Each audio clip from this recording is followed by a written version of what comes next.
This is the room that kept food cold in almost every American home for 200 years, and it never once used a drop of electricity. It wasn't a machine, it was a hole in the ground, a cool, dark space dug beneath the house or carved into the side of a hill. And it could keep a family's food fresh straight through the winter, through the whole year, for exactly $0 a month. Your great grandparents didn't think of it as clever. They thought of it the way you think of your kitchen sink. It was just part of what a house had. And then, in the span of a single generation, it vanished so completely that most Americans today have never seen one, never heard the words, and would have no idea what that strange little door in an old farmhouse floor was ever for. So here's the question. We spend money every single month to keep our food cold. The refrigerator hums in your kitchen 24 hours a day, all year, whether you're home or not. And for centuries before that, families paid the Iceman to haul in dripping blocks of ice week after week. But underneath almost every one of those old homes was a room that did the same job for free, using nothing but the dirt it was buried in. If it worked that well and cost that little, why did we fill it in and forget it existed? The answer says more about us than it does about the room. Let's start with what it actually is and why it works, because the science behind it is so simple it almost sounds like a trick. A root cellar is an underground storage space that borrows something the earth gives away for free. Stable temperature. When you dig down past a certain depth in the ground, something remarkable happens. The wild swings of the weather up on the surface, the 100-degree afternoon, the freezing night, all of that fades away. Down below the frost line, the soil holds a steady, cool temperature all year round.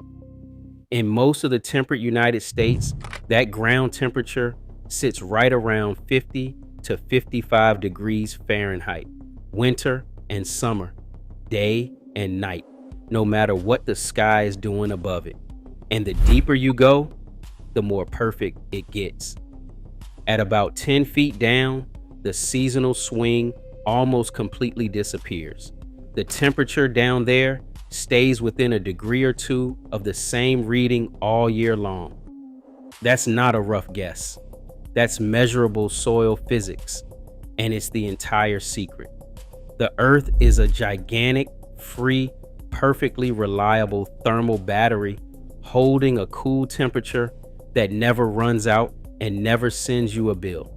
A root cellar simply taps into that.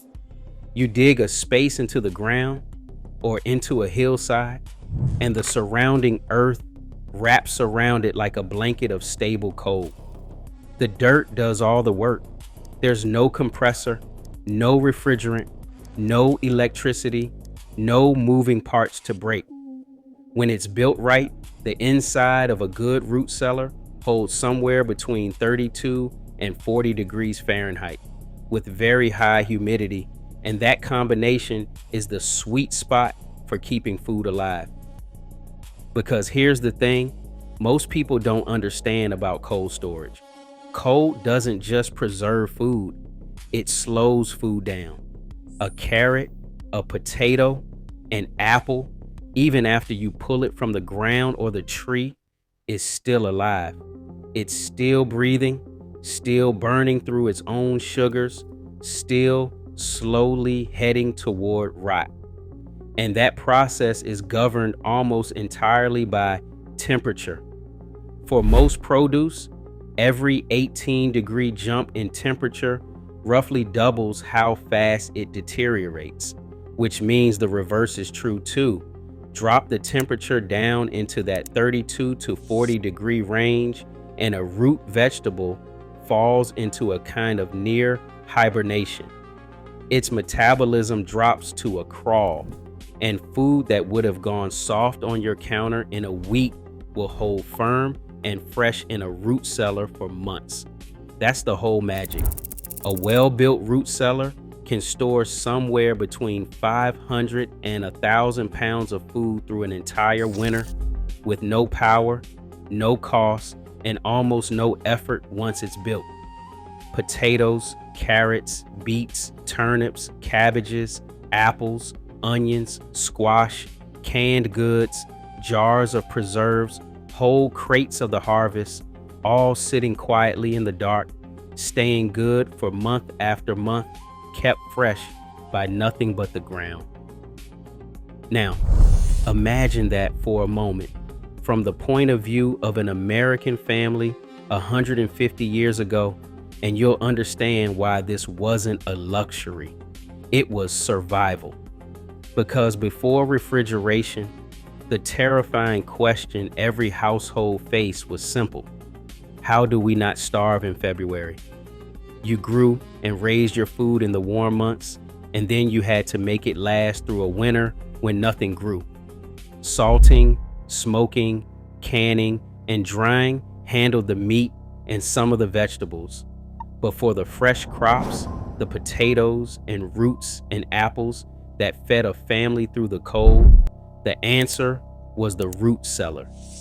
It was the pantry that stood between a household and going hungry. So they were everywhere. On practically every farm, in practically every rural home, and in a huge share of town and city houses too, there was some version of it. A cellar under the house, a door in the kitchen floor with steps leading down into the cool dark, a mounded hill of earth out back with a heavy wooden door set into it, a stone-lined pit. The style changed from region to region, but the idea was universal across America.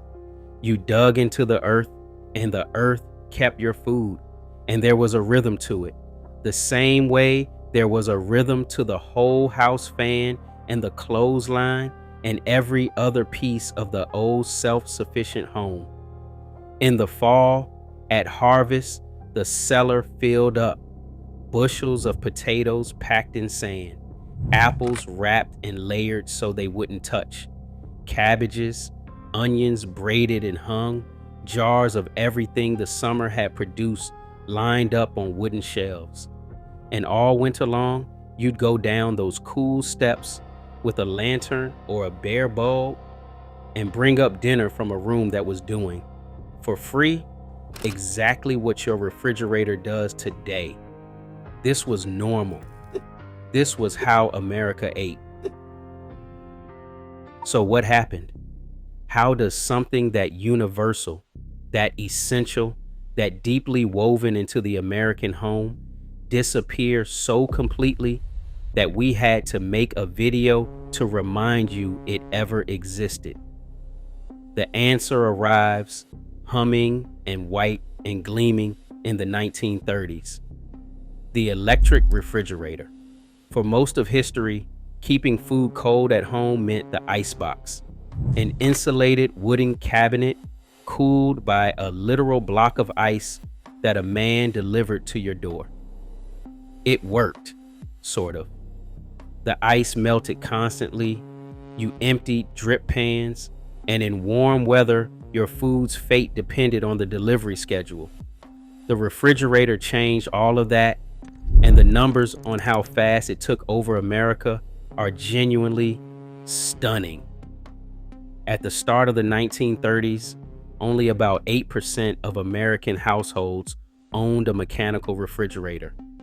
It was an expensive luxury. An early General Electric model in 1927 cost around $520, which is something like $7,000 in today's money.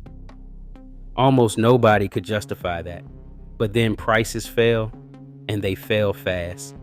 The invention of Freon in the late 1920s made refrigerators safer and cheaper to build.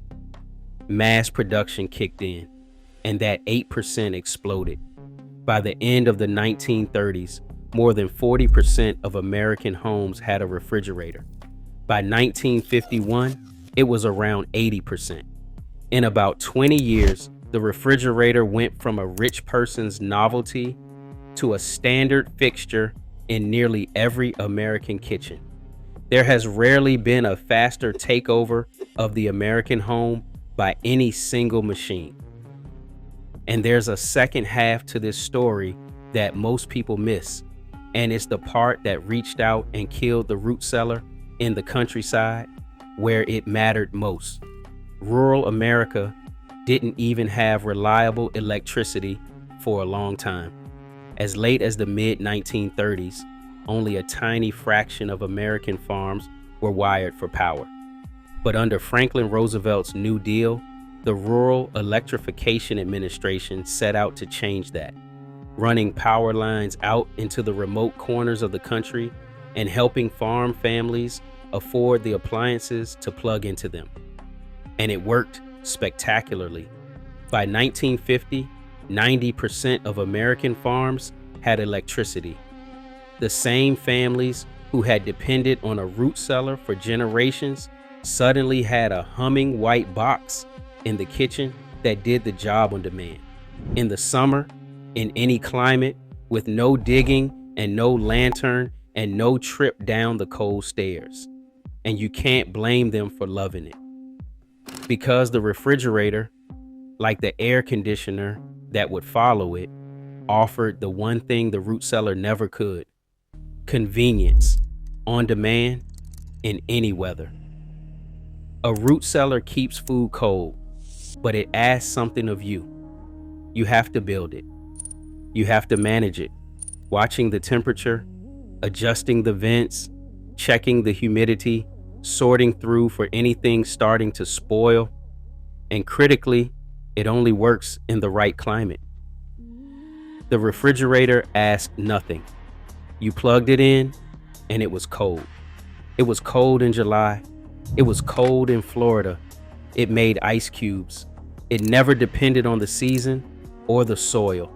Set against a machine like that, the room in the ground started to look like a relic from a harder, older life that people were more than happy to leave behind. So the root cellar didn't get banned. It didn't fail. It got outcompeted by convenience, and then it got erased by the way we started building our houses. As America suburbanized after the war, new homes changed. Basements, where they existed at all, got warm.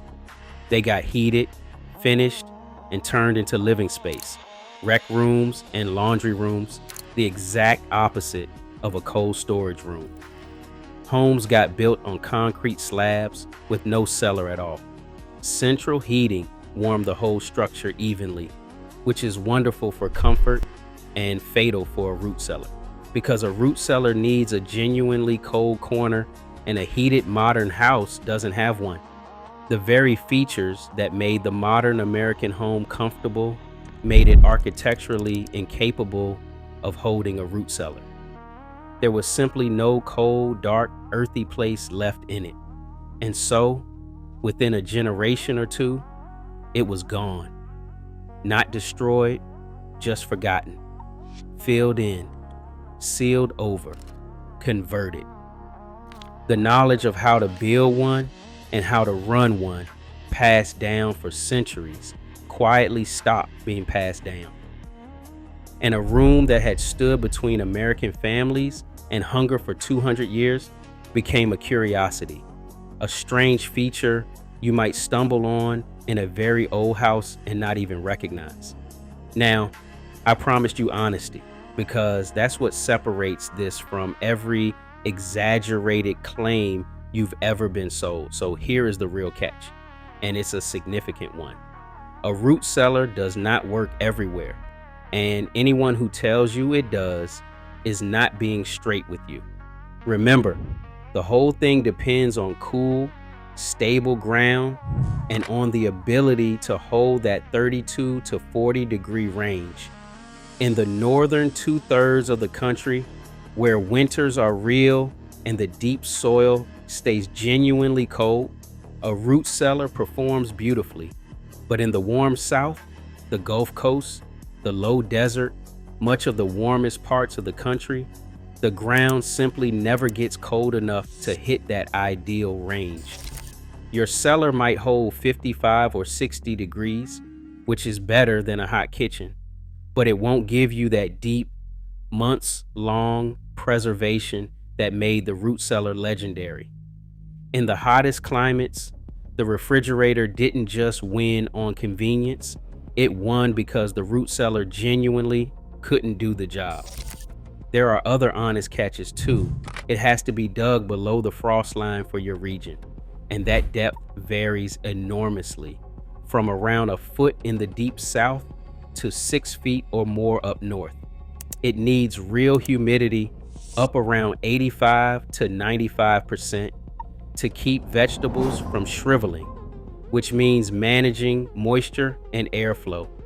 It needs ventilation, usually 2 pipes, one low and one high, to let cool air in and stale air out. And building one is genuine work. A simple version in an existing cold basement can be done in a weekend for a few $100s, which is where our title comes from. But a full outdoor cellar dug into a hillside is a real project with real labor and real waterproofing to get right. This is not a magic-free lunch. It's a genuinely effective old technology that asks for effort and the right conditions in exchange for what it gives. But here's what makes this worth talking about right now, today, instead of treating it as pure history. The root cellar is quietly coming back, not as a replacement for your refrigerator, but as something alongside it, because a lot of people have started doing the math on food in a way we forgot how to do. The average American household throws away something like $1,500 of spoiled food every single year, a huge share of it fresh produce that rotted in the crisper drawer before anyone ate it. Gardeners who grow real quantities of vegetables run straight into the limits of a single fridge come harvest time. And a growing number of families simply want more food security, more independence from grocery store supply chains, and a lower electric bill all at once. For all of those people, the room in the ground suddenly makes sense again. A homesteader with a big garden can store hundreds of pounds of their own harvest through the winter without cramming a second freezer into the garage and paying to run it. A family that cans and preserves has the perfect, cool, dark, stable place to keep it all. And in the right climate, that storage runs on nothing but the temperature of the earth, the same free resource it ran on 200 years ago. People are building modern versions, sometimes as simple as an insulated corner of a basement, sometimes as a buried culvert pipe or a proper dug cellar, and they're rediscovering what their great-grandparents took for granted. The ground beneath your feet is a refrigerator that was installed before you were born and never needs to be plugged in. And that, in the end, is the quiet lesson of the root cellar. The same lesson hiding in the whole house fan and the clothesline and every other piece of the home we traded away. We didn't abandon it because it was bad. We abandoned it because something more convenient came along, and convenience is a powerful drug. The refrigerator is genuinely a marvel, and almost nobody is going to give theirs up, nor should they. But somewhere along the way, we didn't just add the refrigerator. We erased the older knowledge entirely, until an entire nation forgot that the earth under their homes had been keeping food cold for free since before the country was founded. The cold is still down there. It's still 52 degrees, 6 feet under your lawn, right now, holding steady the way it has for all of time, asking nothing, costing nothing, waiting. For 2 centuries, Americans knew to use it. Then we plugged in, closed the cellar door, and forgot it was ever there. The room disappeared, but the free code it ran on never went anywhere at all. We just stopped digging for it. So the next time you hear your refrigerator kick on, or you toss another bag of slimy produce into the trash, it might be worth remembering that the ground beneath your house has been offering to do that job for free this whole time. Your great-grandparents took it up on the offer, and a growing number of Americans are starting to wonder why on earth we ever stopped.